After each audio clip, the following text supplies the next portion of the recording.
नमस्कार दोस्तों, आईसीए के ऐप पर आपका स्वागत है और मॉडर्न हिस्ट्री का नया हस्ताक्षर मैं आनंद सिंह आपके साथ हिस्ट्री का एक और जो है वीडियो लेकर सामने आया हूँ। जहाँ तक मुझे उम्मीद है कि हमारी पिछली क्लास जो आपने अटेंड की होगी उसमें मैंने ब्रिटिश कंक्वेस्ट ऑफ बंगाल यानी अंग्रेजों की बंगाल विजय का जो है आपको इतिहास समझाया था। मैं उम्मीद करता हूँ कि आपने उस पर बेहतर से बेहतरीन किताबों से एमसीक्यूज भी सॉल्व किए होंगे और ये भी उम्मीद करता हूँ कि शायद कहीं पर नहीं फंसे होंगे, और यदि कहीं फंसे होंगे तो मैं चाहूंगा कि आप सवाल भेज दिया करिएगा, आपके उत्तर उसको मिल जाएंगे।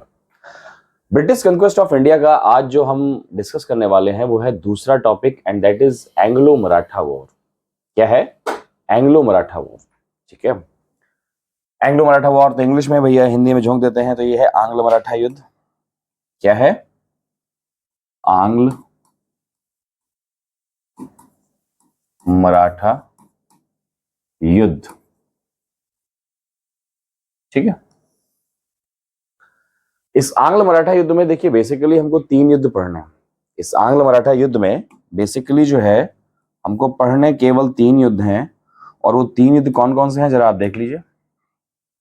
ठीक है, वो है प्रथम आंग्ल मराठा युद्ध,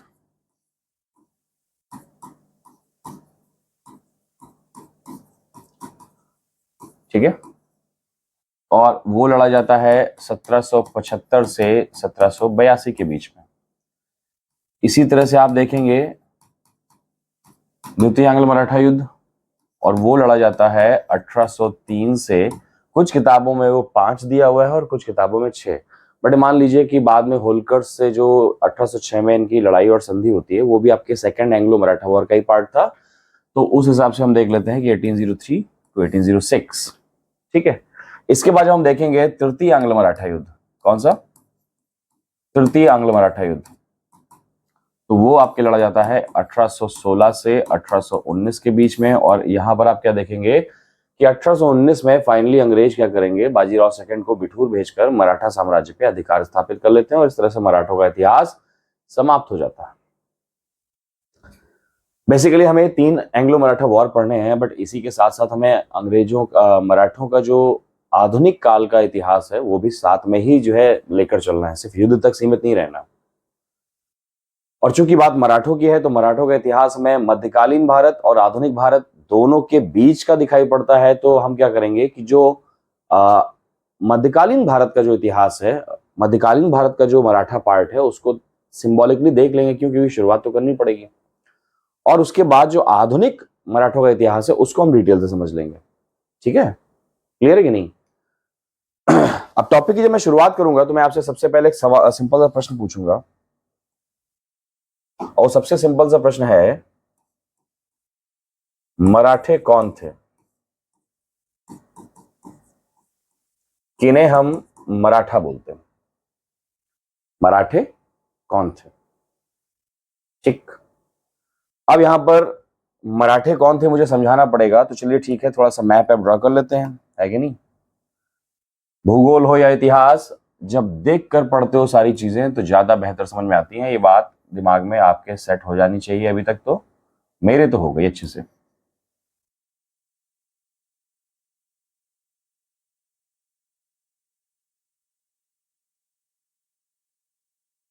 ठीक है, अगर मैं इतिहास दिखाऊं कि मराठे कौन थे, तो मराठों के इतिहास की जानकारी हमें तब मिलती है जब बनारस के पुरोहित द्वारा शिवाजी यानी छत्रपति शिवाजी का जब राज्याभिषेक किया जाता है। और जब छत्रपति शिवाजी का राज्याभिषेक किया जाता है तो उसमें बनारस के पंडितों ने उन्हें सिसोदिया राजवंशी बताया है। कैसा? सिसोदिया राजवंशी। ठीक है, तो यहां पर अब आप ये समझिएगा कि मराठों का इतिहास में अगर हम ये देखें कि ये किसके वंशज थे, तो ये राजपूत वंशज थे। और ये कौन से राजपूत वंशज थे? सिसोदिया।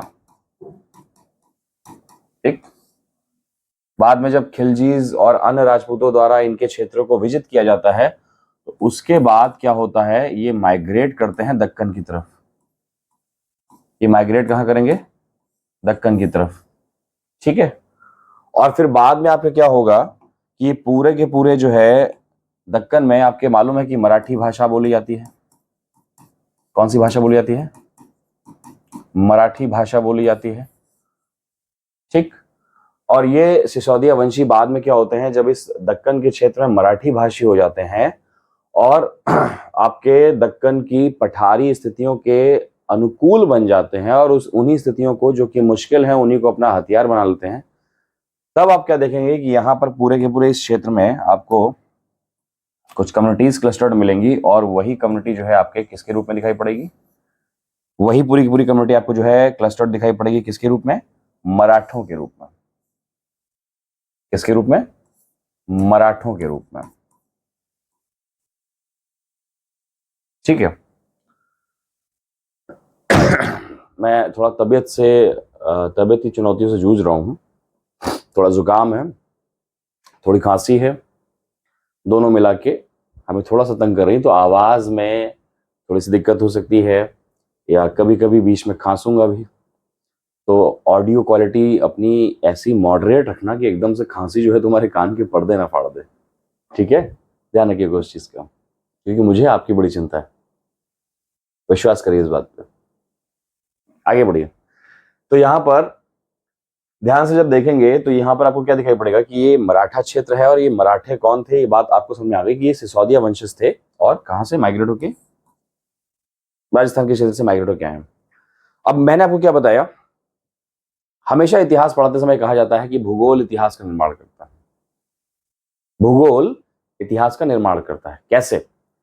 भूगोल इतिहास का निर्माण ऐसे करता है कि भाई साहब या मेरी प्यारी बहन, कि भारत की तरफ लगभग लगभग दुनिया की सभी सभ्यताओं का आक्रमण क्यों हुआ? क्योंकि भारत की लैंड इतनी फर्टाइल थी कि किसी को यहां पर न्यूनतम संघर्ष में अधिकतम मिल रहा था, ठीक है। ठीक वैसे क्या होगा कि दक्कन की इन पठारी परिस्थितियों ने वहां पर कई वीर योद्धाओं को पैदा किया, ठीक।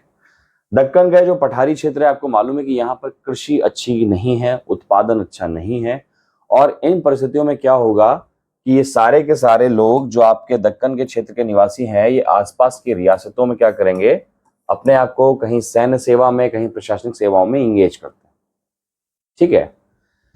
ये लोग पठारों पर रहने वाले लोग हैं और पठारों पर रहने वाले लोगों को अपने पठारी स्थिति का और उस पूरे के पूरे भौगोलिक क्षेत्र का बहुत शानदार अनुभव है और बहुत शानदार जानकारी है। इसीलिए जब भी मैदानों से कोई सेना चल के आती थी तो इन पठारी क्षेत्रों पर विजय हासिल नहीं कर पाती थी। बात आ रही समझ? अब ज्यादा कुछ समय नहीं लेते हुए हम सीधा शुरुआत कर देते हैं और बता देते हैं आपको कि भारत के इस एक क्षेत्र में आपके मराठे क्लस्टर्ड थे, ठीक है। शुरुआत में उनकी भूमिका केवल और केवल सैन्य और प्रशासनिक आपूर्तिकर्ता के रूप में थी, कोई राजनीतिक पावर ये नहीं बने थे, ठीक है। समय आने पर ये अपने खेतों में हल चलाते थे और समय आने पर ये युद्ध में तलवार चलाते थे, ठीक बात है कि नहीं? और फिर क्या हुआ कि इनमें से किसी एक मराठा सरदार के मन में ये आया कि चलो भाई, हम क्यों राजनीतिक पावर नहीं बन जाते, और ऐसे पहले व्यक्ति थे शाहजी भोसले। कौन थे? शाहजी भोसले। दक्कन की रियासतों में शाहजी भोसले किंग मेकर की भूमिका में थे। मतलब दक्कन की जिस रियासत को अगर शाहजी भोसले ने समर्थन दे दिया, या रियासत में बैठे जिस व्यक्ति को शाहजी भोसले ने समर्थन दे दिया, वही व्यक्ति राजा बनेगा, और जिस रियासत को समर्थन दे दिया वही रियासत दक्कन में राज करेगी। तो शाहजी भोसले जो है ये आप ही समझिए कि बड़ी डोमिनेटिंग स्टाइल में थे, ठीक है। अब इसके बाद शाहजी भोसले के कई पुत्र थे, उनमें से सत्ता फाइनली किसके हाथ में जाती है आपको मालूम है? उनमें से सत्ता फाइनली जो जाती है वो आपके जाती है शिवाजी के हाथ में। किसके? शिवाजी के हाथ में।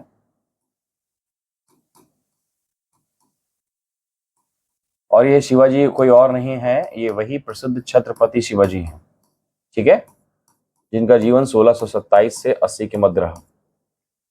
क्लियर? शिवाजी का या छत्रपति शिवाजी का पूरा जीवन औरंगजेब और दक्कन के निजाम यानी मुगलों और निजामों के बीच अपने आप को एक राजनीतिक पहचान दिलाने में गुजर गया। मराठों का आत्मविश्वास खड़ा किया, मराठों को एक राजनीतिक ताकत के रूप में संगठित किया।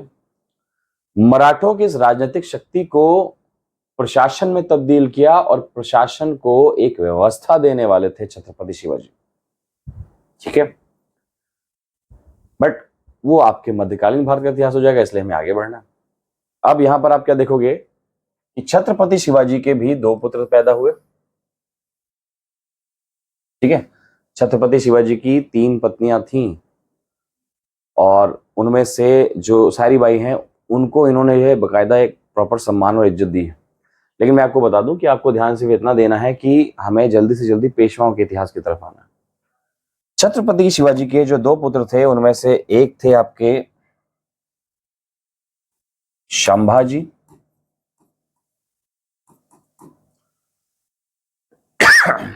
इनका शासनकाल जो रहता है 1680 से 89 के मध्य रहता है। और इनके दूसरे पुत्र थे राजा राम। कौन थे? राजा राम। इनका शासनकाल जो रहता है 1689 से 1700 रहता है। ठीक है, अब संभाजी जब शासन कर रहे थे उस दौरान इनके जो पुत्र थे शाहू जी। कौन? शाहू जी। इन्हें क्या देखोगे कि ये आपके मुगलों की कैद में थे। ये कहां थे? मुगल कैद में थे। 1680 से 89 के अपने इस साम्राज्य के दौरान जब 1689 में आपके संभाजी की मृत्यु होती है तो गद्दी मिलनी चाहिए थी आपके शाहू जी को, परंतु शाहू जी उस समय कहां? आगरे के किले में कैद थे। ठीक है, औरंगजेब के पास। तो इस परिस्थिति में सत्ता राजा राम के पास चली जाती है, परंतु राजा राम भी बहुत लंबे समय तक शासन नहीं कर पाते हैं। उनकी भी जब 1700 में मृत्यु होती है तो इसके बाद एक बड़ी रोचक कहानी बनती है, और वो रोचक कहानी ये बनती है कि इसके बाद इनके पुत्र शिवाजी सेकंड के नाम से इनके जो पुत्र हैं वो जो है आपके शिवाजी सेकंड के नाम से अगले राजा बनाए जाते हैं। जबकि बनना किसको चाहिए था? इनको बनना चाहिए था, पर क्यों नहीं बने ये मैंने आपको बात समझा दी। ठीक है, अब शिवाजी सेकंड की अगर मैं बात करूंगा तो शिवाजी सेकंड अल्पवयस्क थे। और शिवाजी अल्पवयस्क थे इस कारण से क्या हो रहा था कि शिवाजी सेकंड की जो माता थी, यानी राजा राम की जो पत्नी है और शिवाजी सेकंड की जो माता है वो है ताराबाई जी। कौन है? ताराबाई जी। तो ताराबाई जी जो है इनकी शिवाजी सेकंड की क्या थी? संरक्षिका का भूमिका निभा रही थी। क्या थी? संरक्षिका और शासिका की भूमिका निभा रही थी। आपने फिल्म देखी होगी बाहुबली। बाहुबली फिल्म में जैसे आपके जो बाहुबली पहली फिल्म थी उसमें बकायदा शिवगामी का जो भूमिका आपने देखा ना, कि राजा रहते हैं महेंद्र बाहुबली, परंतु शिवगामी, चूंकि वो राजा महेंद्र बाहुबली अल्पवयस्क हैं, उम्र कम है, अनुभव कम है, राजनीति नहीं कर सकते, इसलिए राजा तो वो है परंतु उनके सारे निर्णय जो है शिवगामी लेती है जब तक कि वो वयस्क नहीं हो जाते और अपना शासन स्वयं संभालने लायक नहीं हो जाते। तो ठीक उसी परिस्थिति की तरह पर यहाँ पर शिवाजी सेकंड अल्पवयस्क थे, परंतु सारे की सारी सत्ता कौन संभाल रहा था? ताराबाई। ठीक, 1707 में एक बड़ा खेला तब होता है जब 1707 में शाहू जी जो है ना, कब? 1707 में आपके शाहू जी जो है मुगल कैद से आजाद हो जाते हैं। 1707 में शाहू जी मुगल कैद से आजाद हो जाते हैं। अब ये तो थी आम जिंदगी जो चल रही थी, अब समय आ गया है मेंटोस जिंदगी का। और वो मेंटोस जिंदगी क्या होगा? मुगलों ने जानबूझ के किया था ताकि मराठे अपने गृह कलह में फंस जाएं। मुगलों को ये मालूम था कि शाहू जी जब जाएंगे तो अपनी सत्ता मांगेंगे। मुगलों को यह भी मालूम था कि ताराबाई एक ऐसी जो है कैरेक्टर है मराठा इतिहास में कि जो कि अपने सत्ता से बहुत जो है ठीक ठाक लगाव रखती थी और किसी को शेयर नहीं कर सकती थी। तो मुगलों को इस चीज का अंदाजा था, इसलिए मुगल अब क्या खेल खेलेंगे? शाहू जी को आजाद कर दिया है और शाहू जी कहाँ जाएगा? शाहू जी जाएगा सीधा सीधा मराठा दरबार सतारा, और वहां जो है आपके ताराबाई जी से क्या करेगा कि भैया चाची, अब चाची हुई ना इनकी, शाहू जी जो है राजा राम इनके चाचा हो गए तो ताराबाई इनकी चाची हो गई, शिवाजी सेकंड इनके चचेरे भाई हो गए। तो ये बोलेंगे कि चलो भाई चाची, अब बहुत सत्ता वत्ता हो गया आपका, एंजॉय कर लिया, अभी गद्दी का हकदार मैं हूं, मैं आ गया हूं, तो अपन जो है मराठा राजा बनेगा और आप सत्ता खाली करो। अब आपको ये भी मालूम है कि सत्ता जिसको लग जाती है, सत्ता की लत जिसको लग जाती है, वो सत्ता इतनी आराम से छोड़ता नहीं। तो भाई जब क्या होगा कि ये तय नहीं होगा, शाहू जी अपने पर अड़ेंगे और शिवाजी सेकंड अपने पर अड़ेंगे, और दोनों के बीच में हो जाता है खेड़ का युद्ध। दोनों के बीच में क्या हो जाता है? आपके हो जाता है खेड़ का युद्ध, जो कि लड़ा जाता है सन 1707 में। और ये खेड़ का युद्ध आप ये मान सकते हैं कि मराठा उत्तराधिकार का युद्ध था। किसका? ये मराठा उत्तराधिकार का युद्ध था। और मराठा उत्तराधिकार के इस युद्ध में आप परिणाम क्या देखेंगे? मराठा उत्तराधिकार के इस युद्ध में परिणाम ये होता है कि फाइनली सत्ता चली जाती है किसके हाथ में? फाइनली सत्ता पर काबिज हो जाते हैं शाहू जी। ठीक है। और ताराबाई को भेज दिया जाता है कोल्हापुर। कहां भेज दिया जाता है? कोल्हापुर, जहां पर वो एक छोटी सी अपनी रियासत के रूप में शिवाजी सेकंड के साथ जो है रूल करना शुरू करती है। यानी मराठों की सत्ता का एक और सेंटर बन जाता है कोल्हापुर। ठीक। इस खेड़ के युद्ध में शाहू जी की जो मदद डिसाइसिव तौर पे करते हैं, उस व्यक्ति का नाम था बालाजी विश्वनाथ। क्या नाम था? बालाजी विश्वनाथ। परंतु शाहू के सत्तासीन होने के बाद मराठा इतिहास का जो चरित्र है वो थोड़ा बदल जाता है। जैसे अभी तक ये पूरी की पूरी जो फैमिली है, ये मराठों को जो है कायदे से, इसमें मराठा जो व्यक्ति है, शासक है, सतारा में बैठा, वही शासन चला रहा था। आपके शिवाजी जो है छत्रपति शिवाजी ने बकायदा प्रधानमंत्री पद का भी सृजन किया, पेशवा पद का भी सृजन किया, और अष्ट प्रधान जैसे प्रशासनिक व्यवस्था का भी सृजन किया। परंतु केंद्र में राजा यानी छत्रपति शिवाजी या अन्य मराठा शासक ही रहा। परंतु अब क्या होगा? बालाजी विश्वनाथ जब आपके शाहू जी की मदद करते हैं, और जब शाहू जी सत्तासीन होते हैं, शाहू जी की भी सत्ता का कार्यकाल देख लेते हैं, अगर सबका है तो इनका भी देख लेते हैं। शाहू जी का कार्यकाल जो रहा है वो रहा है 1707 से 1749 तक। एक लंबा कार्यकाल रहा है, 42 साल का। ठीक। तो शाहू जी को आपको मालूम है कि शाहू बचपन से ही मुगलों की कैद में रहे थे, तो इस कारण से क्या हुआ कि इनको राजनीतिक और प्रशासनिक अनुभव बेहद कम था, और इन्हें एक समर्थन की आवश्यकता थी, किसी अनुभवी व्यक्ति की। और उस समर्थन की जो आवश्यकता है वो पूरी कर देते हैं बालाजी विश्वनाथ जैसे एक ईमानदार और शानदार व्यक्ति। ठीक है। अब यहां से जो मैं बताने वाला हूं आपको, इससे आगे मैं जो आपको बताऊंगा, आप ये समझ लीजिए कि मराठों का यहां से प्रशासनिक व्यवस्था का दूसरा अध्याय शुरू होता है। यह है मराठा इतिहास का पहला अध्याय, जहां पर राजा ही सेंटर पे है। परंतु शाहू जी सेकंड के बनते ही क्या होता है? मराठा इतिहास का दूसरा अध्याय शुरू होता है, क्योंकि यहां पर सत्ता का केंद्र आप बदलते देखेंगे। कैसे? अभी आप देखेंगे, माफ करिएगा, जुकाम। अभी आप क्या देखेंगे कि सतारा में बैठ रहे हैं शाहू जी। सतारा में कौन बैठ रहे हैं? शाहू जी, जो कि मुगल शासक है, मराठा शासक है, माफ करिएगा, मुगल बोल रहा हूं मैं। ठीक है। और इन्हें सत्ता का अनुभव है, तो सत्ता के लिए ये सत्ता शेयर करेंगे पुणे में। और पुणे में बैठे ये सत्ता शेयर करेंगे किससे? पेशवा से। किससे? पेशवा से।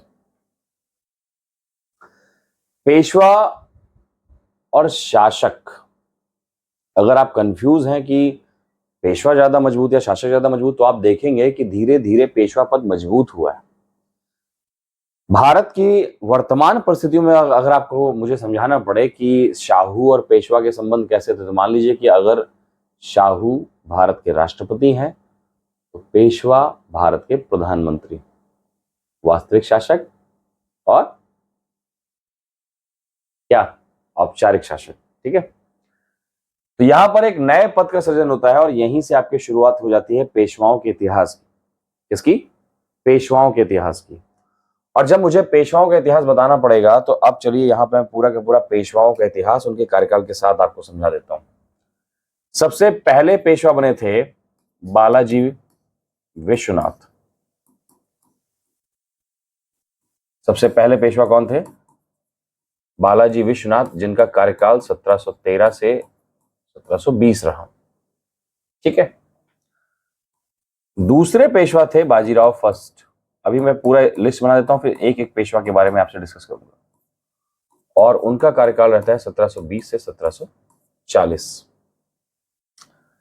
तीसरे पेशवा आपके देखेंगे कि बाप का, दादा का, दोनों का नाम जोड़ के एक नया पेशवा बनता है, और उसका नाम था बालाजी बाजीराव।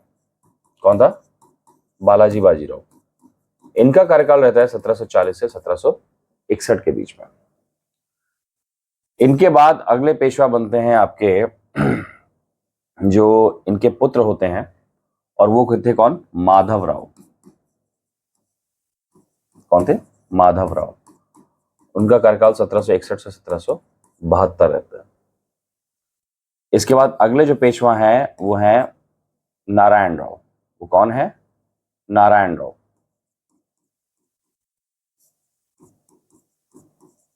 ठीक है। इनका कार्यकाल 1772 से 1774 रहता है। ठीक। इसके बाद छठे पेशवा बनते हैं सवाई माधव।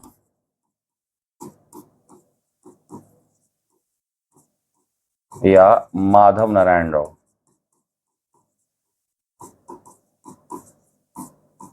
और इनका कार्यकाल 1775 से लगभग 96 के बीच रहता है। ठीक है। इसके बाद सातवें पेशवा और अंतिम पेशवा बनते हैं बाजीराव सेकंड। अंतिम पेशवा कौन बनता है? बाजीराव सेकंड। और बाजीराव सेकंड का अगर हम कार्यकाल देखेंगे तो देखते हैं कि वो 1796 से 1819 तक आपके पेशवा रहते हैं। ठीक है। तो ये आपके जो है पेशवाओं का पूरा कार्यकाल मैंने आपको यहाँ पर समझा दिया है। अब अगर मुझे पेशवाओं का पूरा इतिहास, देखिए पेशवा तो बहुत सारे लोग बने हैं, ऐसा नहीं कहूंगा कि पेशवा केवल इतने ही लोग बने हैं, पेशवा बहुत सारे लोग बने हैं। बट आप ये समझ लीजिए कि बीच में कुछ छोटे छोटे कार्यकाल भी कई पेशवाओं के आए हैं, बीच में छोटे छोटे पेशवाओं के भी कई कार्यकाल आए हैं, बट उनको हमें ध्यान में नहीं रखना है। क्यों? क्योंकि हमें सीधा सीधा एंग्लो मराठा तक जो है फोकस रहना है। और जब हमें एंग्लो मराठा तक फोकस रहना होगा तो ऐसे में हमें क्या करना पड़ेगा कि जो पूरा का पूरा मराठा इतिहास है उसमें पेशवाओं के इतिहास को हमें ज्यादा देखना पड़ेगा। क्लियर है कि नहीं? तो आ जाइए जल्दी से, यहाँ पर हम क्या करते हैं, अब एक एक पेशवा के बारे में देखना शुरू कर सकते हैं। ठीक है। और जब एक एक पेशवा के बारे में हम समझेंगे तो चलिए भाई, सबसे पहले हम लेकर आते हैं किसको? बाजीराव के पिता बालाजी विश्वनाथ को। ठीक। तो यहाँ पर आप क्या देखेंगे, बालाजी विश्वनाथ के बारे में जो खास बात निकल के आती है वो ये निकल के आती है कि ये पहले तो प्रथम पेशवा थे। देखिए जल्दी से, यहाँ पर पहले पेशवा कौन निकल के आ रहे हैं? बालाजी विश्वनाथ। प्रथम पेशवा कौन है? बालाजी विश्वनाथ है। और बालाजी विश्वनाथ का जो कार्यकाल है वो क्या है? 1713 से 19। अब इनके बारे में अगर मुझे महत्वपूर्ण बातें बतानी हो तो आप ये समझिए कि ये प्रथम पेशवा थे और पुणे के चित्पावन ब्राह्मण कुल से बिलोंग करते थे। ठीक है। पुणे के चित्पावन ब्राह्मण कुल से जो है ये बिलोंग करते थे। अब इसके बाद हम ये कह सकते हैं कि कई इतिहासकार इन्हें मराठा साम्राज्य का द्वितीय संस्थापक भी बताते हैं। ठीक है। और पेशवा पद को वंशानुगत करने वाले भी इनको ही माना जाता है कि इन्होंने अपना पेशवा पद वंशानुगत कर दिया। हालांकि अभी जो बात है मैं आगे बताऊंगा, और ये बात मैं बताऊंगा कि भले ही कुछ इतिहासकार ऐसा कहते हैं, मैं बट इस बात से बहुत ज्यादा इत्तेफाक नहीं रखता। ठीक है। 1708 के आसपास इन्हें जो है सेना करते का पद मिला था। काहे का?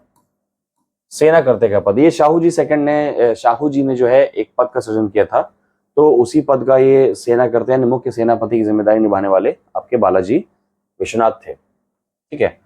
इसके बाद 1713 में क्या होता है? इन्हें दिया जाता है पेशवा का पद।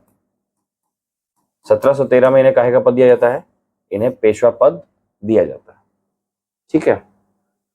इसके बाद 1719 में ये क्या करते हैं, आपके शाहू जी और मुगल बादशाह के साथ एक समझौता करवाते हैं जिसे दिल्ली समझौता बोला जाता है। क्या बोला जाता है? जिसे बोला जाता है दिल्ली समझौता। ठीक, और दिल्ली समझौता की इंपॉर्टेंस इतनी है कि इसे मराठों का मैग्ना कार्टा कहा जाता है। इसे क्या कहा जाता है? मराठों का मैग्ना कार्टा। ठीक है, इसके तहत फर्रुखशेर या उसके बाद के मुगल बादशाह ने क्या किया था, मराठों को आपके दक्कन के कई क्षेत्रों के चौथ वसूलने के अधिकार दे दिए थे। ठीक है, ये सारी बातें हुई। यानी बालाजी विश्वनाथ ने दिल्ली में जाकर मराठों के परचम को बुलंद किया था, और मराठों के परचम को ना केवल बुलंद किया, मुगलों को विवश किया कि अब वो जो है ये सारी बातें मानने के लिए बाध्य हो जाएं, जो कि पहले वो कभी नहीं माना करते थे। ठीक है, समझ आ रही कि नहीं? जैसे अगर मुझे बताना पड़े कि आपके प्रावधान क्या थे इस मराठों के दिल्ली समझौता के, तो उसमें बहुत सारी बातें हैं कि भैया मुगल बादशाह ने कहा कि जो ताराबाई का गुट है जो कोल्हापुर में राज कर रहा है उसके साथ आप कोई बदतमीजी नहीं करेंगे। बालाजी विश्वनाथ ने कहा ठीक है। तो बालाजी विश्वनाथ ने भी बोला कि आप जो है ताराबाई वाले गुट की कोई मदद भी नहीं करेंगे। बोला गया ठीक है। इसके बाद जो है ये बोला गया कि शाहू जो है वो बीजापुर के खिलाफ कोई सैन्य अभियान नहीं करेगा। इन्होंने बोला ठीक है। तो यहीं पर क्या है कि शाहू को फिर दक्षिण के कई और 6 राज्य, जैसे आपके खानदेश, ठीक है, बरार, गोंडवाना, बीजापुर, हैदराबाद एवं मराठवाड़ा क्षेत्र में चौथ एवं सरदेश मुखी वसूलने का जो है अधिकार मिल गया। अब यहां पर 2 टैक्स निकल के आ रहे हैं, चौथ और सरदेश मुखी। ये चौथ क्या हुआ करता था? चौथ आपके टोटल इनकम का 1/4 भाग हुआ करता था। ठीक है, और ये सुरक्षात्मक टैक्स हुआ करता था। मराठे राज्य की सुरक्षा के लिए राज्य के लोगों से जो है ये चौथ लिया करते थे, और यही जब 1/10 हुआ करता था, तो 1/10 यानी 1/10 भाग हुआ, यानी 10% कर हुआ करता था, तो इसी को सरदेश मुखी बोलते थे। मराठे ये प्रमुख टैक्स जो है लिया करते थे, जो कि शिवाजी के समय से चले आ रहे थे। ठीक, तो इन क्षेत्रों का जो है चौथ और सरदेश मुखी वगैरह वसूलने का अधिकार जो है आपके दिला देते हैं। तो आपके जो है दिल्ली समझौता जो कि आपके शाहू और बादशाह के बीच में होता है, ये करवाने में आपके बालाजी विश्वनाथ की भूमिका बड़ी महत्वपूर्ण होती है। ठीक है कि नहीं? अब आप क्या देखोगे कि बाद में शाहू की जो डेथ है वो 1720 में हो जाती है। कब हो जाती है? शाहू की डेथ बालाजी विश्वनाथ की डेथ 1720 में हो जाती है। ठीक, अब बालाजी विश्वनाथ की डेथ जब 1720 में हुई है, 1720 में जब हो जाती है, तो इसके बाद अगला पेशवा कौन बनता है? अगला पेशवा जो बनता है वो बनता है बाजीराव फर्स्ट। बट यहां पर अगर ये बात हम मान सकते हैं कि बाजीराव फर्स्ट का जीवन उतना भी आसान नहीं था, या बाजीराव के लिए परिस्थितियां उतनी भी सिंपल नहीं थी जितनी आपको लगता है कि एक पेशवा पद के नाते इनकी होनी चाहिए। ठीक है, चलिए, बाजीराव फर्स्ट ये वही है, संजय लीला भंसाली की जो मूवी आई थी बाजीराव मस्तानी, ये वही वाले बाजीराव है। ठीक है, भारत के लोगों को इतिहास तब समझ में आता है जब उस पर फिल्में बन जाती हैं। जब संजय लीला भंसाली या आशुतोष गोवारकर आके बोलता है हमको कि भाई ये देखो इनके बारे में जानो, उसके पहले तो हमें अपने हीरोज लगते ही नहीं। ठीक, बाजीराव फर्स्ट आप ये समझिए कि मुगल इतिहास में और मराठा इतिहास में एक तेज तर्रार और एक ऐसा चैप्टर है जो कि लंबा तो नहीं चला लेकिन बहुत मजेदार था। ठीक, 1720 में जब बालाजी विश्वनाथ की मृत्यु होती है, ठीक है, उस समय इन्हें बुलाया जाता है सतारा के दरबार में, और बकायदा मेधा परीक्षा होती है। मेधा परीक्षा के तहत क्या होता है कि जो उसमें दिखाया गया है, ये एक मोरपंख होता है, और मोरपंख पर इनसे निशाना लगाने को बोला जाता है। और ये क्या करते हैं, मोरपंख पे निशाना तो लगाते हैं बट मिट्टी के भीतर लगाते हैं, और जब तीर निकाला जाता है तो पता चलता है कि इन्होंने मोरपंख की जड़ पर निशाना किया था। तो एक बार सवाल पूछा भी गया है कि किसने ऐसा बोला था कि भैया कि जो मुगल शासन है, ये कह सकता हूं कि जो मुगल शासन है ये एक मोर के पंख की तरह है, और हमें क्या करना है, इसके जड़ पे वार करना है। हमें क्या करना है, इसके जड़ पे वार करना है। ये बात आपके बाजीराव फर्स्ट ने ही बोली थी, और ये आपके सतारा के दरबार में बोली, ये बात याद रखिएगा। ठीक है, क्लियर है कि नहीं? बाजीराव फर्स्ट के बारे में अगर मुझे बताना पड़े तो बाजीराव फर्स्ट के बारे में भी जो है बहुत सारी बातें जो है आपके निकल के आती हैं। जैसे बाजीराव फर्स्ट के बारे में क्या क्या बातें आज तक पूछी गई हैं, हम देख लेते हैं कि बाजीराव फर्स्ट के बारे में क्या क्या बातें पूछी गई। सबसे पहली बात तो ये है कि ये प्रथम प्रभावशाली पेशवा के तौर पर निकल के आता है ना। ये प्रथम प्रभावशाली पेशवा के रूप में सामने निकल के आता है। ठीक। दूसरी खास बात क्या है, गोरिल्ला युद्ध नीति का जनक। ये कह सकते हैं कि गोरिल्ला युद्ध नीति का तो क्या बनाया, अपनी लड़ाई का आधार बनाया। ठीक। बाद में इसका जो पुत्र है बालाजी बाजीराव, वो इस युद्ध नीति का प्रयोग धुआंधार करेगा। अब यहाँ पे बात कर लेते हैं कि मैंने आपको क्या बताया था कि कैसे भूगोल इतिहास निर्माण करता। देखिए ये मराठे लोग हैं, दक्कन के क्षेत्र को अच्छे से परिचित हैं, और जब मैदान से सेनाएं आती थी तो करते क्या थे, इन्हें मालूम था कहाँ से चढ़ना है पठार पे, कहाँ से उतरना है। ये जगह का अच्छा परिचय रखते थे। और गुरिल्ला युद्ध का मतलब होता है विरोधी सेना में एकदम से तीखा धावा बोलना, महत्वपूर्ण ठिकानों और महत्वपूर्ण अधिकारियों को नुकसान पहुंचाना, और उसके बाद इसके पहले कि वो लोग रिटेलिएट करें, बदला लें या प्रक्रिया दें, उसके पहले ही युद्ध क्षेत्र से या उस जगह से गायब हो जाना। इस प्रकार के जो हमले हैं ये आपको करते क्या थे, ये आपके मोरल को तोड़ते थे, और मराठा सेना जो है मोरल को तोड़ने के लिए ही गुरिल्ला युद्ध नीति का प्रयोग करती थी। और मराठों को गुरिल्ला युद्ध नीति में पारंगत बनाने वाले कौन थे, ये पेशवा बाजीराव फर्स्ट। कौन थे, पेशवा बाजीराव फर्स्ट। ठीक है कि नहीं। अब रिचर्ड टेम्पल करके एक इतिहासकार थे। कौन थे, रिचर्ड टेम्पल। रिचर्ड टेम्पल इनके बारे में बोलते हैं, क्या बात बोलते हैं, बड़ी शानदार बोलते हैं। 20 सालों के भीतर इनकी जिस प्रकार की युद्ध की विजय रही, आप ये समझिए कि वह खेमों में जिया, खेमों मतलब टेंट, वह खेमों में जिया एवं खेमों में ही उसकी मृत्यु हो गई। खेमों में ही उसकी मृत्यु हो गई। बाजीराव ने क्या किया, इसको अगर मुझे एक मैप के थ्रू समझाना पड़े तो मैं आपको बताऊंगा कि मराठे थे कहां तक और मराठों को ये ले कहां तक गए। ठीक है।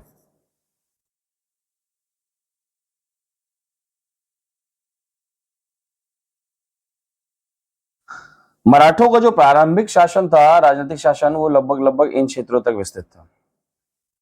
परंतु बाजीराव के समय ये विस्तार जो है, ये आप देखेंगे कि बाजीराव के समय ये विस्तार आपके कुछ इतने विशाल क्षेत्र तक चला जाता है। ठीक है। तो ये था बाजीराव फर्स्ट का इंपैक्ट कि उसने भारत के लगभग इतने विशाल क्षेत्रफल में जो है अपना क्या किया, प्रभाव जमाया। ठीक है कि नहीं। मोहम्मद शाह रंगीला को एक चित्रकार ने बाजीराव फर्स्ट की एक तस्वीर बना के दिखाई, और मोहम्मद शाह रंगीला ने इसकी तस्वीर को देखा और बोला ये इंसान है ही नहीं, ये तो एक प्रेत है, भूत है ये, और इससे जितना जल्दी हो सके संधि कर लो, बहुत ज्यादा जो है इसको न छेड़ो और ना ही इसको तंग करो। ठीक है। ऐसे में आपको जो है देखते हैं कि क्या कि मुगल बादशाह मोहम्मद शाह रंगीला इससे बड़ा जो है भयभीत रहा करता था। 1728 में क्या होता है, ये आपके हैदराबाद के जो दक्कन के निजाम है, निजाम चिनकिलिच खान से, किससे, 1728-29 में निजाम चिनकिलिच खान से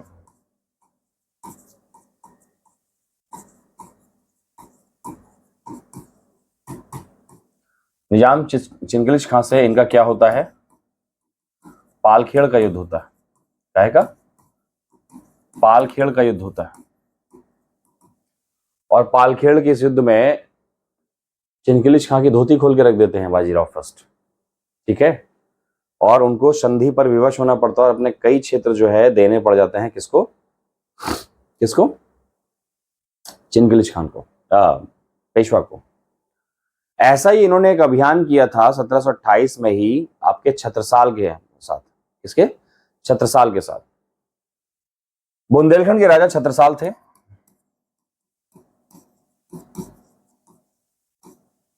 बुंदेलखंड के शासक कौन थे, वो थे छत्रसाल। और छत्रसाल को मुगल जो आपके सूबेदार था मोहम्मद बंगश, कौन? मोहम्मद बंगश, वो काफी परेशान किया करता था। तो ऐसे में क्या करेंगे, ये बाजीराव फर्स्ट से मदद मांगेंगे, ये बाजीराव फर्स्ट से मदद मांगेंगे। और बाजीराव फर्स्ट क्या करता है, मोहम्मद बंगश को जो है, मोहम्मद बंगश को मार गोली बम धुआं कर देता है। ठीक, यानी छत्रसाल को जो सम्मान चाहिए था वो सम्मान दिलाने में जो है आपके बाजीराव फर्स्ट अपना पूरा एफर्ट करते हैं। ठीक है, अब जब छत्रसाल की इतनी मदद की जाती है तो छत्रसाल क्या करते हैं, मराठा पेशवा बाजीराव सेकंड ने, जो कि शाहू जी के आपके कमांडर हैं, प्रधानमंत्री हैं, जो भी कह लीजिए, तो वो शाहू जी के सामने छत्रसाल अपनी उसकी अधीनता स्वीकार कर लेता है। ठीक है, और उपहार स्वरूप इनको कालपी, सागर, झांसी, ठीक है, कालपी, सागर और झांसी और हृदय नगर जैसी जो है इनको रियासतें प्राप्त होती है। तो छत्रसाल क्या करता है, इस मदद के लिए इनको गिफ्ट देता है। और छत्रसाल इनको कहां की, कालपी, सागर, झांसी और हृदय नगर की जो जागीरें हैं वो सौंप देता है। ठीक है, ये छत्रसाल करता है। बट संजय लीला भंसाली तो तुमको कुछ और बताया। संजय लीला भंसाली तुमको बताता है, अब संजय लीला भंसाली अगर लड़कों को ये बताएगा कि जागीरें दी हैं और डिफरेंट डिफरेंट जागीरें दी हैं, तो लड़के कहाँ इतना इंटरेस्टेड होते हैं सुनने में। उनको तो उस जागीर के बारे में जानना है बाजीराव की जिसका सबसे ज्यादा चर्चा है, और वो है मस्तानी। छत्रसाल जब प्रसन्न रहा करते थे तो अपनी महारानी के पास रहा करते थे, और जब अत्यधिक प्रसन्न रहा करते थे तो उनके दरबार में एक नर्तकी थी, उसके पास रहा करते थे। एक अधिकतम प्रसन्नता का परिणाम थी मस्तानी। एक नर्तकी से इनको प्रेम हुआ, उससे संबंध स्थापित हुए, और उससे जो पुत्री पैदा हुई उसी को मस्तानी बोला गया था। ठीक है कि नहीं? और जब मस्तानी को इन्हें सौंपा जाता है तो मैं यहां पर बोलूंगा कि बाजीराव फर्स्ट कुछ बेहद शानदार इंसानों में से थे जिन्हें महिलाओं को सम्मान देना आता था। और बाजीराव फर्स्ट ने इन्हें एक नर्तकी की बेटी ना मानकर अपनी पत्नी का दर्जा दिया और मस्तानी को काशीबाई के समतुल्य खड़ा किया। काशीबाई यानी प्रियंका चोपड़ा, मस्तानी यानी दीपिका पादुकोण, फिल्म में तो देखते ही होंगे, है कि नहीं? तो यहाँ पर क्या होगा कि आपको बकायदा मस्तानी को एक पत्नी के तौर पे दर्जा देते हैं, और सबसे पहले पेशवा थे जिनकी मजबूती का लोहा पूरा का पूरा जो है मुगलन्स और बाकी सब लोग मानते हैं। ठीक है, क्लियर है कि नहीं? और आप ये समझिए कि 1739 में इनकी जो है लड़ाइयाँ बहुत, 1720 लेकर 1739 तक इनकी जो प्रभाव क्षेत्र है वो दिल्ली तक देखा गया। हालांकि 1740 में जो है इनकी मृत्यु हो जाती है, परंतु अपनी मृत्यु से पूर्व ये एक बड़ा महत्वपूर्ण कार्य करके जाते हैं। और अपनी मृत्यु से पूर्व एक बड़ा महत्वपूर्ण काम क्या करके जाते हैं, ये मराठा संघ का निर्माण करते हैं। क्या इन्होंने मराठा संघ का निर्माण किया था? यानी मराठों को एक राजनीतिक ताकत के रूप में सारे के सारे कमांडर्स को जोड़ दिया। अब इस मराठा संघ की अगर हम बात करेंगे तो इस मराठा संघ में कौन कौन था? इस मराठा संघ में पुणे के पेशवा थे, इसमें आपके इंदौर के होलकर थे, इसमें आपके ग्वालियर के आपके जो है सिंधियास थे, इसमें आपके नागपुर के भोसले थे, ठीक, इसमें आपके जो है बकायदा आप क्या देखोगे कि बड़ौदा जो गुजरात का क्षेत्र है वहां के गायकवाड़ थे। ये नाम नहीं है, ये मराठा सरनेम्स है, गायकवाड़। ठीक है, तो ये पूरा का पूरा मराठा संघ था। और इस पूरे के पूरे मराठा संघ में आप ये समझिए कि पुणे का पेशवा लीड करता था और बाकी सारे के सारे लोग जो है मराठा सरदार को मदद देते थे। ठीक है, तो ये था मराठा संघ जिसका निर्माण करके चले जाते हैं कौन? बाजीराव फर्स्ट। अब बाजीराव फर्स्ट के बाद जो अगले व्यक्ति आते हैं वो आते हैं नाना साहेब। कौन आते हैं? नाना साहेब यानी बालाजी बाजीराव के पुत्र। अब यहां पर जो है देखिए बाजीराव फर्स्ट है,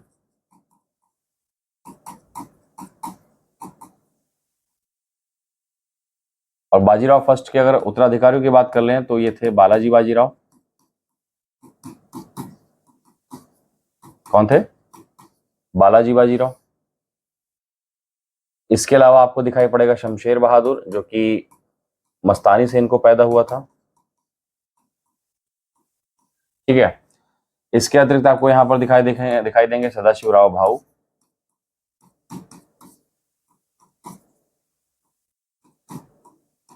ठीक है, इसके अलावा आपको जो है यहां पर एक और नाम दिखाई देगा, और वो नाम था रघुनाथ राव। क्या नाम था? रघुनाथ राव। तो ये आपके बाजीराव फर्स्ट के उत्तराधिकारियों के रूप में निकल के आते हैं। अब बालाजी बाजीराव के भी उत्तराधिकारियों की बात कर लेते तो यहाँ पर क्या होगा कि एक मराठों की पूरी पूरी फैमिली ट्री तैयार हो जाएगी। बालाजी बाजीराव के कई पुत्र हुए। बालाजी बाजीराव के पहले पुत्र थे विश्वासराव। ठीक है, दूसरे पुत्र थे माधवराव, और तीसरे पुत्र थे नारायण राव। कौन थे? नारायण राव। ठीक, विश्वास पानीपत के युद्ध में मारे जाते हैं, माधव अगले पेशवा बनते हैं, और नारायण भी इसके बाद अगले पेशवा बनते हैं। इसके बाद नारायण राव के पुत्र जो है वही थे सवाई माधव। कौन थे? सवाई माधव। और जब सवाई माधव की भी जब मृत्यु हो जाती है तो आप ये देखेंगे कि बालाजी बाजीराव वाली फैमिली में कोई नहीं बचता। तब रघुनाथ राव के पुत्र जो थे आपके बाजीराव सेकंड, वो आपके अगले पेशवा बनते दिखाई पड़ते हैं। तो ये पेशवाओं का एक छोटा सा इतिहास है जो कि आपको पूरा पूरा बोर्ड में दिखाई पड़ रहा है। ठीक है, और ये मैंने इसलिए बना दिया है ताकि आपको हमेशा याद रहे। ठीक है कि नहीं? 1700 में पैदा हुआ बाजीराव फर्स्ट जब 1720 में पेशवा बनता है तो उसकी उम्र 20 वर्ष थी। लेकिन उससे भी कम उम्र में पेशवा बनता है बालाजी बाजीराव जब इसकी उम्र 18 वर्ष थी। क्या? 18 वर्ष। और 18 वर्ष में जब ये पेशवा बनता था, आप समझिए कि इसके भीतर सच में रक्त था बाजीराव फर्स्ट और अपने दादा बालाजी विश्वनाथ का। ठीक है, क्योंकि जिस मैप को मैंने आपको समझाया था कि ये पेशवा जो है आपके ले गया कहां तक, बाजीराव ले गए आपके इतने तक, उसी मराठा साम्राज्य को ध्यान से देखिएगा, इस नक्शे को, उसी मराठा शासन को जो है ये ले जाते हैं कहां तक? यहां तक। तो ये जो साम्राज्य आपको दिखाई पड़ रहा है पूरा का पूरा, ये इतना साम्राज्य विस्तृत किया गया था किसके द्वारा? इतना साम्राज्य विस्तृत किया गया था आपके बालाजी बाजीराव द्वारा। और यहां पर आप क्या देखोगे कि उड़ीसा के कटक से लाहौर के अटक तक शासन किसका आपको दिखाई पड़ेगा? उड़ीसा के कटक से लाहौर के अटक तक ये जो शासन है ये आपको दिखाई पड़ेगा बाजीराव के बेटे बालाजी बाजीराव का। किसका? बालाजी बाजीराव का। अगर मुझे आपको बताना पड़े तो ये महानतम पेशवा थे। पेशवाओं के इतिहास में ये महानतम पेशवा थे, सबसे ताकतवर पेशवा थे। 1720 से 1761 के 1740 से 1761 के इस मात्र केवल 21 साल के भीतर इन्होंने वो विजय हासिल की जो कि दूसरा कोई कर नहीं सकता था। ठीक है कि नहीं? क्लियर?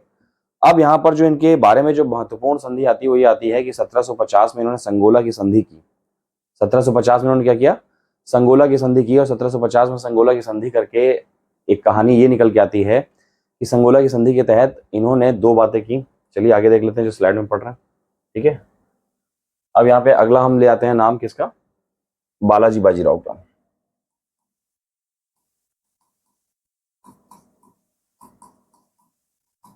बालाजी बाजीराव जो कि हमारे अगले पेशवा बनते हैं और इनका कार्यकाल है 1740 से 1761। खास बात क्या है? खास बात यह है कि 18 वर्ष की आयु में पेशवा बने।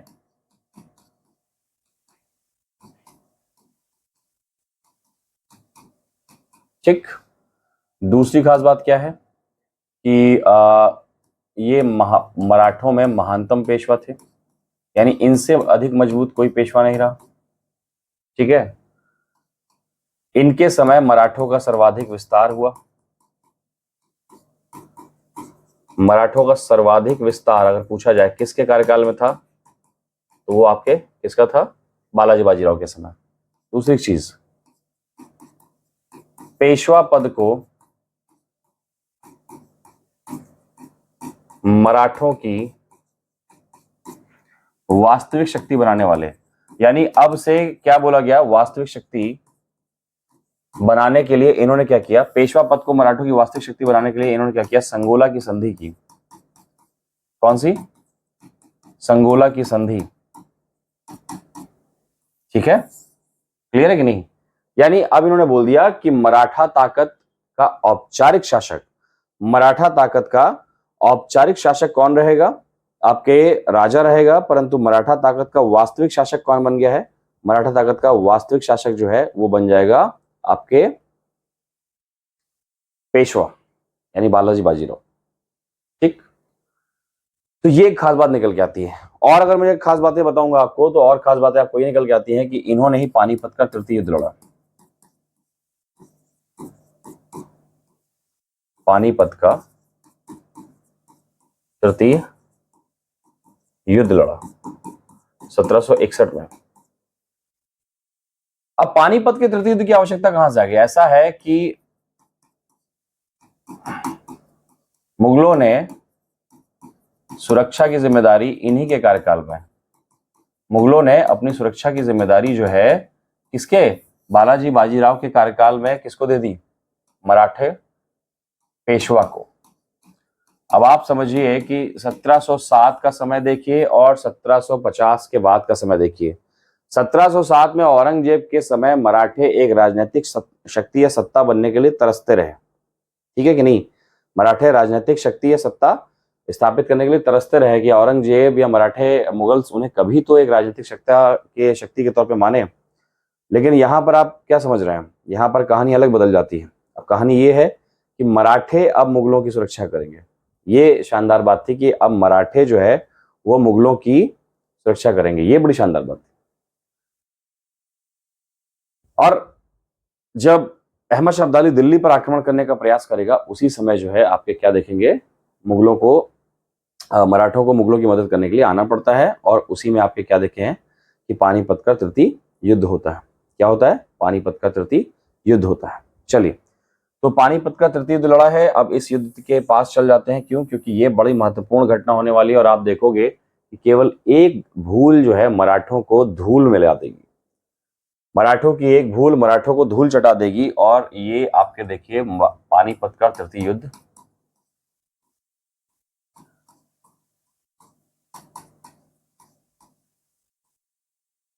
ठीक है। पानीपत का तृतीय युद्ध की जो लड़ाई है वो आपके 14 जनवरी 1761 की है। किसकी, 14 जनवरी 1761 की है। अब यहां पर आप क्या देखेंगे, थोड़ा सा राजनीति समझ लीजिए।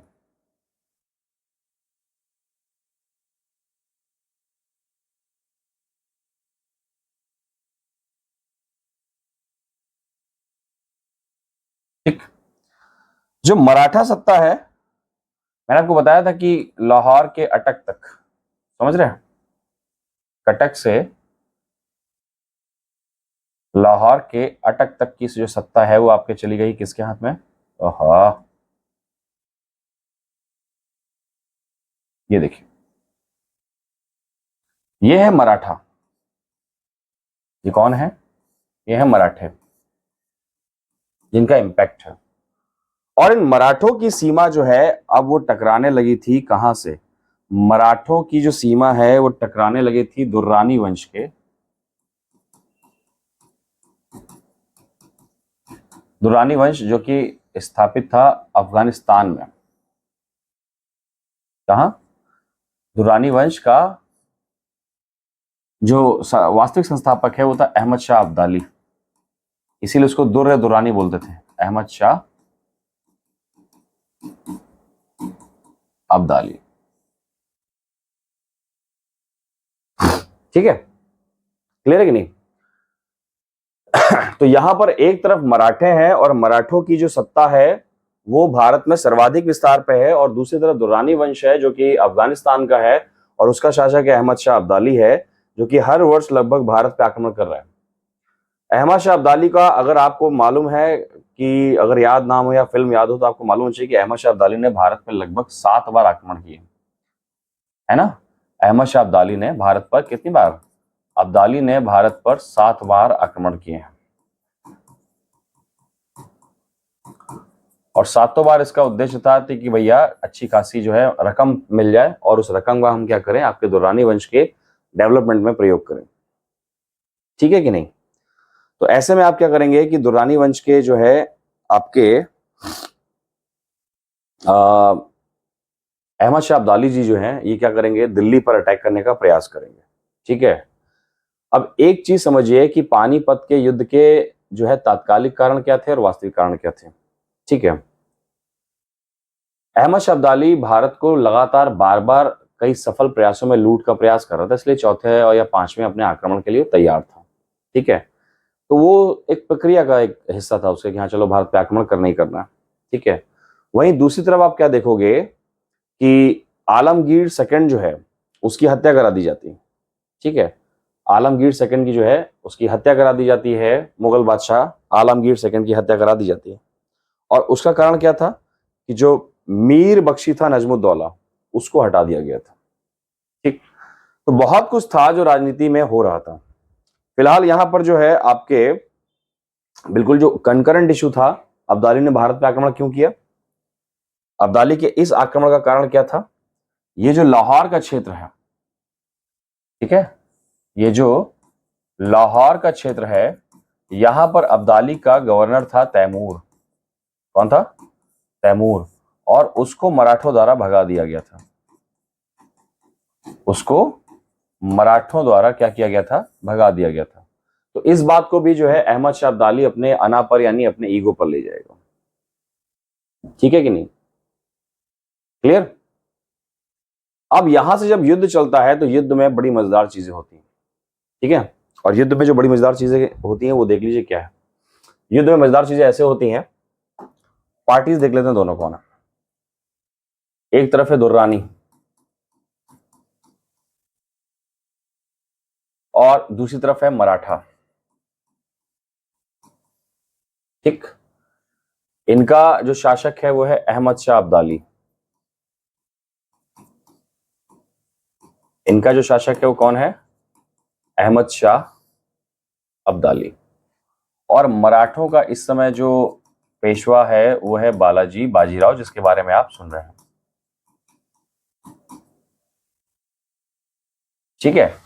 बट बालाजी बाजीराव की तबीयत नासाज होने की वजह से क्या होता है कि इस पानीपत के युद्ध में ये अपने पुत्र क्या करते हैं, विश्वास राव को उतारते हैं। किसको उतारते हैं, विश्वास राव। ठीक। और इस विश्वास राव की मदद के लिए ये भेजते हैं 2 बड़े बहादुर मराठा सरदारों को, वो थे सदाशिव राव भाऊ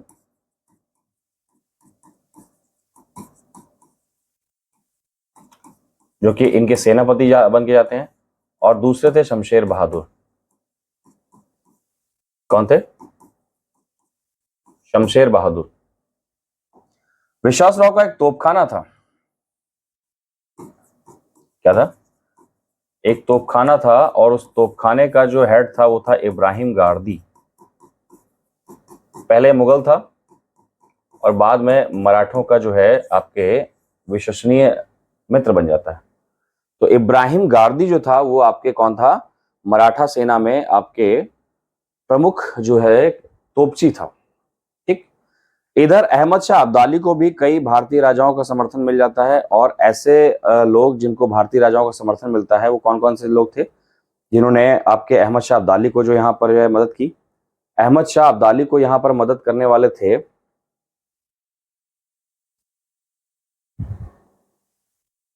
बघेलखंड के या रुहेलखंड का था नजीब। ठीक है। यहाँ पे रुहेलखंड का शासक था नजीब जंग। ये वो लोग थे जिन्होंने मदद की थी किसकी, आपके अहमद शाह अब्दाली की। और अवध के नवाब शुजाउद्दौला ने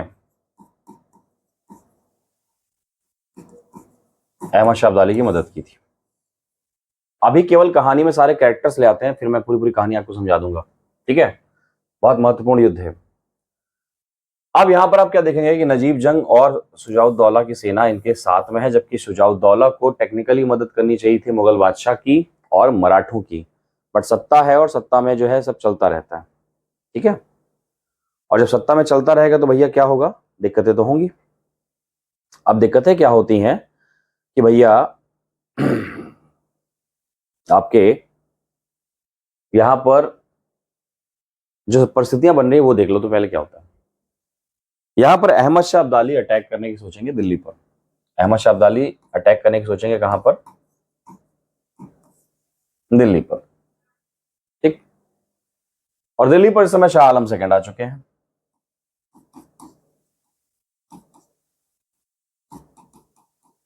कौन आ चुके हैं, शाह आलम सेकंड आ चुके हैं। अब जब ये दिल्ली पर अटैक करेंगे तो आपको मैंने बताया था कि भैया बालाजी बाजीराव के समय ही ये संधि की जा चुकी थी मराठों से और मुगलों की, कि अगर मराठे या मुगलों पर कभी अटैक होता है तो उनकी सुरक्षा की जिम्मेदारी किसकी होगी, मराठों की होगी। तो यही जिम्मेदारी निभाने जो है अब क्या होंगे कि जब युद्ध होता है हमेशा अब्दाली से, तो मराठों को अपनी जिम्मेदारी निभाने के लिए पानीपत की तरफ बढ़ना होगा। पानीपत की तरफ बढ़ते समय जो इन्होंने सबसे महान भूल की थी, जरा तुम उसके बारे में सुन लो। पानीपत का जब ये युद्ध लड़ने जा रहे हैं तो देखिए, युद्ध में सिपाही जब जाता है तो वो कोई पिकनिक मनाने नहीं जा रहा है, बट यहां पर आप क्या देख रहे हैं कि ये सब के सब लोग जो है बकायदा एक पिकनिक के तौर पर जो है अपनी पत्नियों को, बच्चों को भी युद्ध में ले जाते हैं। अब इसका कारण क्या था ये मराठे ही जाने। जहां तक मुझे पढ़ने को मिला है तो यही मिला है कि कहीं ना कहीं ये उत्तर भारत में जो आपके जम्मू कश्मीर के क्षेत्र में जो वैष्णो देवी जी का जो टेम्पल है, शायद वहां दर्शन वर्शन करने का प्लान करके चल रहे थे कि चलो पानीपत सेकंड में अहमद शाह अब्दाली को मार गोलीबारी धुआं करेंगे, इसके बाद जो है तीर्थ भी कर लेंगे। तो ये जो आपके है बहुत बड़ी गलती थी, ठीक है कि नहीं, ये बहुत बड़ी गलती निकल के आ जाती है, ठीक। और दूसरी एक चीज यहां पर और क्या दिखाई पड़ेगी कि पानीपत के युद्ध की परिस्थितियां कैसे तैयार हो रही हैं। अब पानीपत के युद्ध की परिस्थितियां तैयार कर चुके हैं। अब यहां पर देखते हैं कि युद्ध में हुआ क्या था। विश्वास राव को बोला गया था कि आप किसी भी तरह से जो है हाथी से नीचे नहीं आएंगे, यानी आपको एक मराठा पेशवा के प्रतिनिधि के रूप में भेजा जा रहा है, परंतु आपको युद्ध नहीं करना है। युद्ध करने के लिए आपके जो चाचा जी हैं सदाशिवराव भाऊ और शमशेर बहादुर, यही काफी हैं, इसके अलावा जो अन्य मराठा सरदार हैं, ठीक है। दोनों सेनाएं आमने सामने खड़ी हैं और ये तारीख है 17 जनवरी, 14 जनवरी सॉरी, ठीक है। और यहाँ पे लड़ाई का अब पूरा पूरा माहौल देख लेते हैं कि क्या होता है, ठीक है। एक तरफ आपकी तरफ है मराठा सेना, ठीक है, ये मराठा सेना, और दूसरी तरफ है अब्दाली की सेना। कौन, अब्दाली की सेना। मराठा सेनाओं का आज तक इतिहास क्या रहा है कि मराठा सेनाएं कभी भी आमने सामने युद्ध नहीं करती थी। मराठा सेना के लिए ये पहली बड़ी लड़ाई है जो कि आमने सामने है, जिसमें मराठे सफल या सक्षम नहीं है। दूसरी तरफ क्या हो सकता है कि मराठे यहां पर गुरिल्ला युद्ध नीति का भी प्रयोग नहीं कर सकते थे, क्योंकि आमने सामने युद्ध हो रहा है, तो मराठे इस बार काहे का प्रयोग नहीं कर सकते थे, गुरिल्ला युद्ध का भी प्रयोग नहीं कर सकते थे। तीसरी एक चीज, जो भारी तोपें लेकर चल रहे थे, ये भी इनके ही खिलाफ चली जाती। इनको अन्य मराठा सरदार या अन्य राजनीतिक शक्तियों का समर्थन प्राप्त नहीं हुआ था, और अन्य राजनीतिक शक्तियों का समर्थन इन्हें अहमद शाह अब्दाली के खिलाफ प्राप्त क्यों नहीं होता है।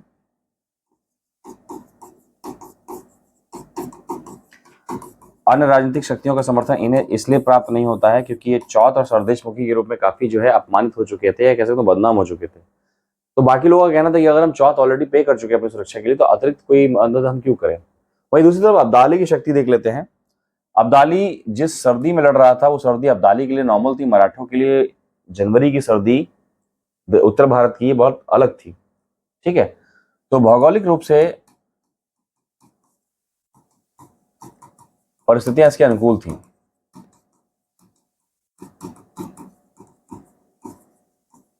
ठीक है। दूसरा, इसका तोपखाना बहुत हल्का था, काफी हल्का और तेज था। इसने जंबूरक तोपों का प्रयोग किया था। जंबूरक जो है तोपखाना है, जंबूरक। अब तोपखाना जानते हो, जंबूरक जो है ये आपके अफगानी पठानी पश्तो भाषा में ऊंट को कहते हैं। तो इसने क्या किया, ऊंट पर चलने वाली हल्की तोपों का प्रयोग किया, ना कि मराठों की तरह भारी तोपों का। ठीक, इनकी भारी तोपें आमने सामने के मैदान में बहुत तेजी से परिस्थितियां बदलती हैं। ठीक है, तो उस हिसाब से इनको अपनी तोपों को शिफ्ट करने में इब्राहिम गारदी को अच्छा खासा चैलेंज साबित हुआ। जबकि यहाँ पर अहमद शाह अब्दाली जो था उसको लोकल लोगों का सपोर्ट भी मिल रहा है, भौगोलिक परिस्थितियां भी उसके अनुकूल है और तोपखाना हल्का एवं तेज है। यहाँ पर ये क्या कर रहे हैं, अपने बीवी बच्चे लेकर गए हैं, तो राशन की तो समस्या आएगी ही और ये इनको देखनी भी पड़ी। तो राशन की समस्या भी है, भौगोलिक परिस्थितियां भी इनके अनुकूल नहीं है। तीसरा, अन्य मराठा सरदारों का और अन्य राजनीतिक शक्तियों का, जैसे राजपूतों का, अब जाटों का, इनका समर्थन जो है आपके मराठों को प्राप्त नहीं था। ठीक, अब यहां पर सबसे बड़ी गलती क्या होती है, विश्वासराव को जो नसीहत दी गई थी, विश्वासराव उस नसीहत से परे युद्ध के मैदान में कूद जाते हैं और विश्वासराव को अफगानों द्वारा घेर के मारा जाता है। अब यहां पर जरा उस फैमिली ट्री को मैं दिखाना चाहता हूं, जो फैमिली ट्री मैंने आपको एक बना के दिखाई थी पूरी की पूरी मराठा फैमिली का। आ जाइए यहां पर। ठीक है, विश्वासराव अपनी गलती से मारे जाते हैं और विश्वासराव की मृत्यु हो जाती है इस पानीपत के प्रथम युद्ध में। ठीक, ये बात बर्दाश्त नहीं कर पाते हैं आपके जो है दो मराठा कमांडर जो भेजे गए थे, वो थे शमशेर बहादुर और सदाशिवराव भाऊ। ठीक, वो भी जो है ये सदमा बर्दाश्त नहीं कर पाते। और क्या देखेंगे कि जब पता चलेगा कि विश्वासराव जैसा एक लायक भविष्य का बनने वाला पेशवा इस युद्ध में मृत्यु को प्राप्त हुआ है, मराठा सेना की अपूर्णीय क्षति हुई है, तो बीमार बाजीराव फर्स्ट जो है, बालाजी बाजीराव जो पेशवा है, वो भी इस चीज को बर्दाश्त नहीं कर पाते। मराठों की एक भूल और मराठे बन गए धूल। समझ गए, इतिहास कभी भी आपको गलतियां करने का मौका देता नहीं है, या अगर गलती है तो सुधारी जा सकती है। अगर गलतियां पे गलतियां करते चले जाएंगे तो इतिहास आपको मौका नहीं देगा। पानीपत के इस युद्ध को काशीराज पंडित ने अपनी आंखों से देखा था। ठीक है, पानीपत के इस युद्ध को काशीराज पंडित ने क्या किया था, अपनी आंखों से देखा था। और काशीराज पंडित पर सवाल बना भी है कि भाई किसने ये युद्ध जो है आंखों देखी। हालांकि आंखों से ही देखा जाता है, बट आंखों से देखने का मतलब है, चलिए मैं आंखों से देखने की बजाय अब मोहित सर जैसे हिंदी के अध्यापक के साथ हूं और एक शब्द ना मिले तो ये मेरा इनके साथ होना बेकार साबित करेगा, और मैंने एक शब्द प्रयोग कर दिया, प्रत्यक्षदर्शी। ठीक है, मोहित सर कभी मिले तो बोलिएगा उनसे कि आनंद सर आपसे हिंदी सीख रहे हैं। ठीक है, तो काशीराज पंडित इस युद्ध के प्रत्यक्षदर्शी थे। ठीक है, अब बहुत सारी बातें जो है आपके निकल के आती हैं मराठों के, जैसे मराठों के इस पानीपत के इस मैसेज को, पानीपत में जो कुछ भी हुआ, इस मैसेज को जब भेजा गया था तो कुछ इस तरह से लाइनें लिखी गई थी कि दो मोती पानी में बह गए, मोहरों का कुछ पता नहीं। ठीक, दो मोती कौन पानी में बह गए, शमशेर बहादुर और सदाशिवराव भाऊ। ठीक है, मोहर मतलब और जो मिलिट्री कमांडर्स हैं उनका कितना नुकसान हुआ है, इस बात का तो अंदाजा ही नहीं लगाया जा सका। समझ रहे हैं आप,